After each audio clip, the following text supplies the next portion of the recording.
Good evening. Thanks for watching Local 22 News. I'm Christine Souders. The past 9 days have basically been mayhem for local businesses here in Dannemora. Senator Bernie Sanders kicked off a two-day swing in Iowa this afternoon. That's 20 minutes of footage you squeezed into 90 seconds. Something like that. It was, yeah, all those highlights were about a minute before we started. Nice work. Yeah. The deal values Keurig's Green Mountain coffee at $92 per share. That's 78% more than what it was selling its shares for last week. A developing story tonight out of Dannemora, New York. A massive manhunt in the North Country as police are searching for two convicted killers. New details tonight on the manhunt for two killers who escaped from Clinton Correctional Facility in Dannemora. It's weeks like this one I wish I could grow a full beard. No, you don't. You don't wish that. It gets a little itchy sometimes. I don't know about you. Now, the scene was very different earlier today when hazmat, multiple agencies, and other crews were here evacuating more than 200 people from the school. Doctors say the best part about spinal anesthesia is the recovery time.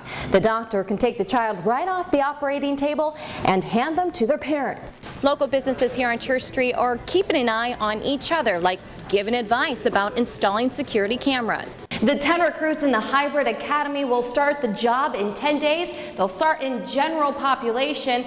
After about a year, they can work in this area, segregation. We are live in Essex speaking with Senator Rand Paul tonight for the GOP event. The owner of the tire shop also tells me he's waiting on a group that waits to the very last minute to get those snow tires, practically until the actual day of a snowstorm. That was me last year.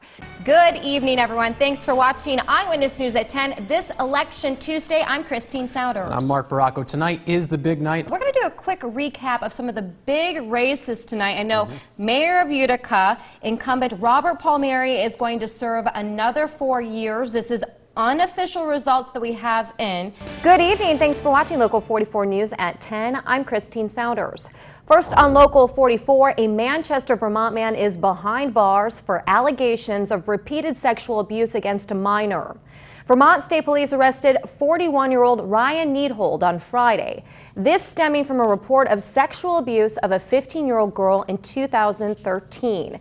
Detectives say after a lengthy investigation, Needhold was charged with aggravated repeated sexual assault of a child and lewd and lascivious conduct with a child.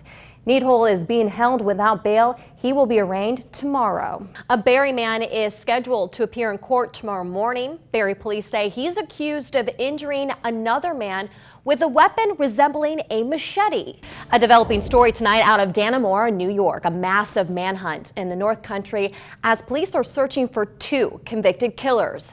You're looking at pictures of David Sweat and Richard Matt. They escaped early this morning from Clinton Correctional Facility. Incredible video sent to us from a viewer. It captures a truck explosion at Casella Waste in Williston.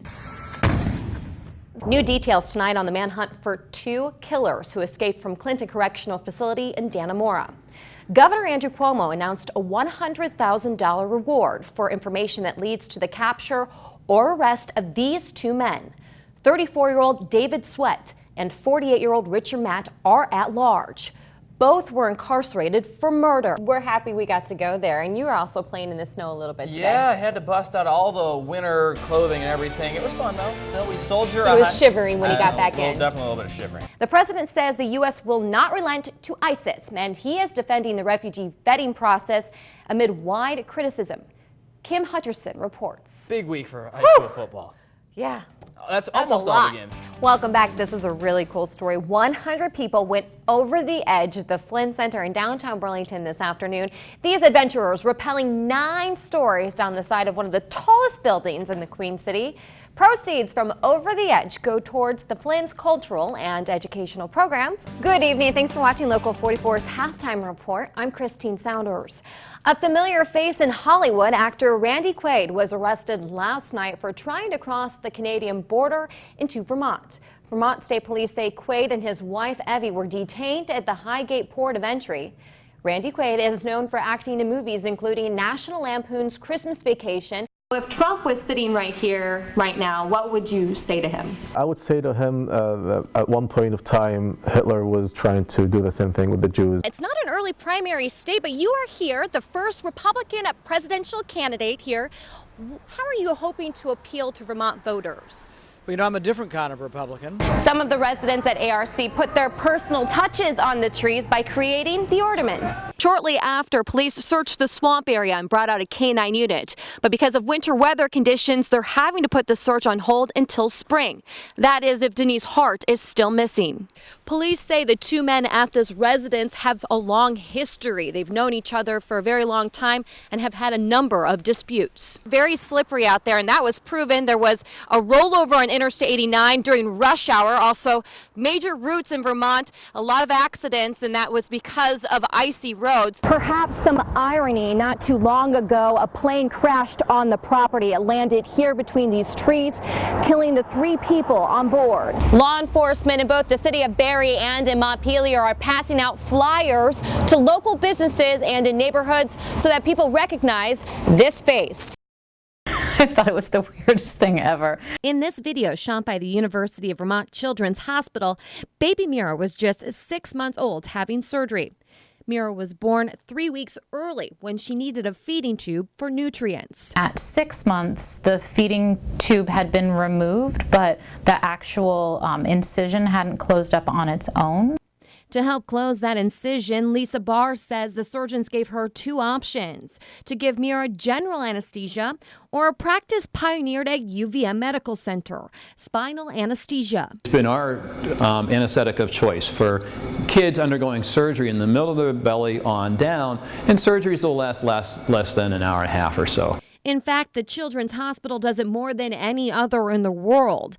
Dr. Robert Williams says it's because of concerns about general anesthesia and its long-term effects. Studies are very mixed, so we really don't know what to make of it. Despite all the machines to monitor a child while under general anesthesia, Dr. Williams says it's easier for surgeons to monitor vitals by just looking at the baby. I can hold hands with that child, look the baby in the eye, have them perhaps sucking on a pacifier while we're taking care of them. To me, that's an ideal way to monitor the well-being of the child. Doctors say the best part about spinal anesthesia is the recovery time.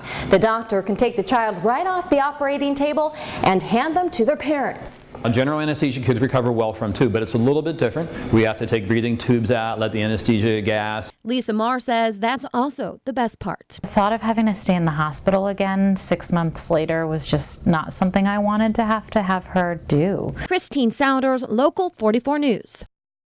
We want to reiterate, if you do see David Sweat or Richard Matt, they are very dangerous, so do not approach them. Every place we walk into, whether it's the local gas station or local marketplace, employees have smiles on their faces despite running on empty. Angel Agony is keeping a positive attitude as she works long hours at this marketplace in Dannemora. She's only had 1 day off this past week. I drink a lot of coffee. I have a lot of great customers, so they make it easy. She says it's normal to see correctional officers at her job, but the number of customers here has nearly tripled. Our lunch rush, I'd say normally say 20 to 30 people, and now it's more like 60, 70. State police, forest rangers, SWAT. I think we've seen every law enforcement officer that's in New York State. Maggie's Marketplace is just across the street from the Clayton Correctional Facility. They've been so busy here that it's been very hard to keep items on the shelves. Going fast, water, chips, and subs. Well, it's been insane. We've been doing about twice the amount of subs that we normally do.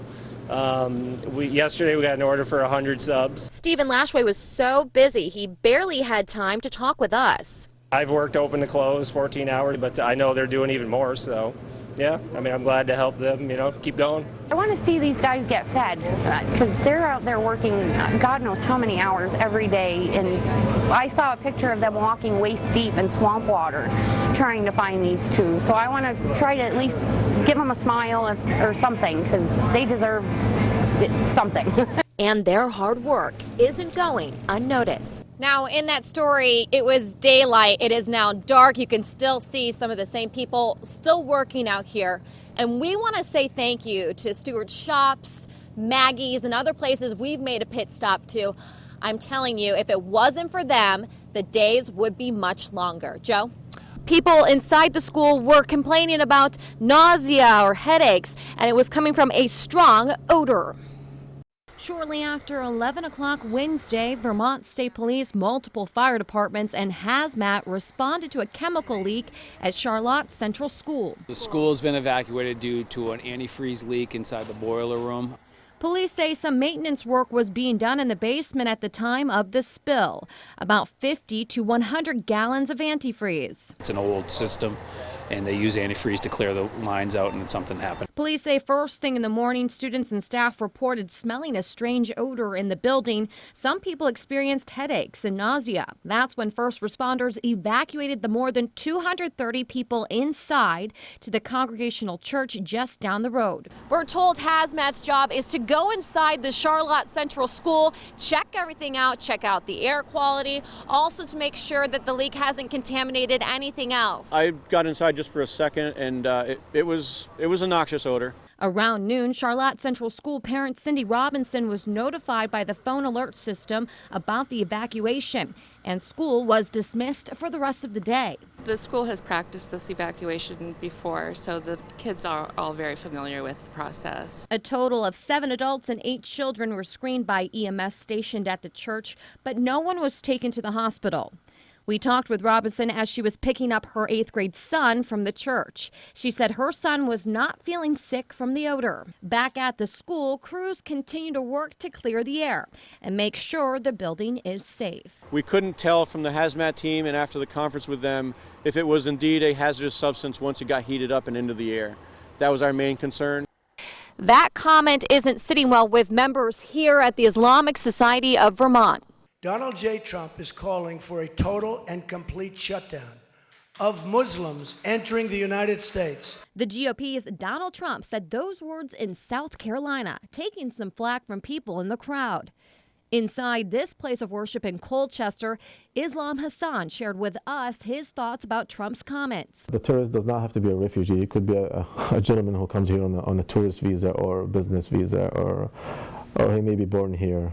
So it doesn't matter. I mean, evil is evil. Hassan says what Trump said is against what the U.S. Constitution stands for. It does not make sense now to come and bar some immigrants because of their religion or their background. He also adds the threat of ISIS is very real. We understand that the religion has been hijacked by few. Trump has been the frontrunner among the other GOP candidates, despite what some are calling anti-Muslim rhetoric. To find out if Trump's comments could have any implications on his campaign for president, we talked to a political science professor here at St. Michael's College, Professor Bill Grover. People have been saying since May, Donald Trump has to start fading. He has to start fading.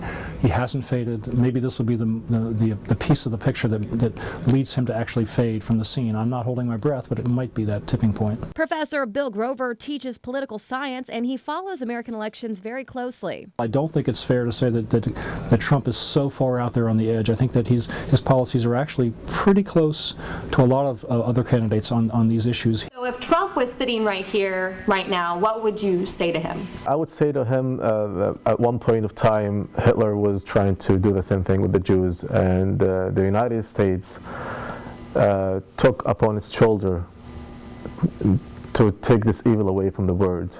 This little green one here. The Peanuts comic strip's most recognizable icon, of course, is Charlie Brown. A little socially awkward, sometimes a bit gloomy, but he always manages to persevere. Tasked with finding Charlie Brown, I searched phone books, the internet, and social media. We're airing the Charlie Brown 50th anniversary special. Hey, do you know anyone by the name of Charlie Brown? After a few good grief moments, my producer Stephen Brasley shared with me some words of encouragement. Look, Charlie Brown may miss that football every time, but you're going to kick it out of the park. Bye. I hit the jackpot. Meet Vermont's very own Charlie Brown. I believe in having a great time, and people always make fun of me. And he's not the only member from the Peanuts gallery we were introduced to. This is his wife, Lucy. She admits to sometimes being like her bossy character. I do give him a bit of a hard time, but he usually takes it pretty well. And it doesn't stop there. Lucy's sister is Patty, for Peppermint Patty. I love her. I think she's adorable. Though they share a lot of similarities with the cartoons, there are some differences. We don't have Snoopy, but we have Eva. And she is just as sweet as Snoopy, aren't you? And if she ever meets a Snoopy, she said she'd marry him, wouldn't you? Yeah. And when it comes to Christmas, they carry on a Charlie Brown tradition. We are actually cutting down a tree with Vermont's Charlie Brown. That's right, complete with the red ornament. And the Browns say this anniversary holds a special place in their hearts, thanks to Charles Schultz. I wish I could have met the man, because he really touched my heart. Christine Souders, Local 20. Hello, Bina 48. I'm Christine Souders. Hey there.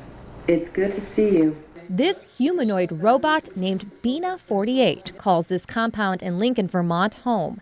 She has 2 cameras in her eyes for sight, 32 motors in her face, and her skin is designed out of strong, flexible material called frubber. She has the ability to not only just respond to questions, but she can also make up questions of her own. Bina is funded by a nonprofit called the Terrorism Movement Foundation.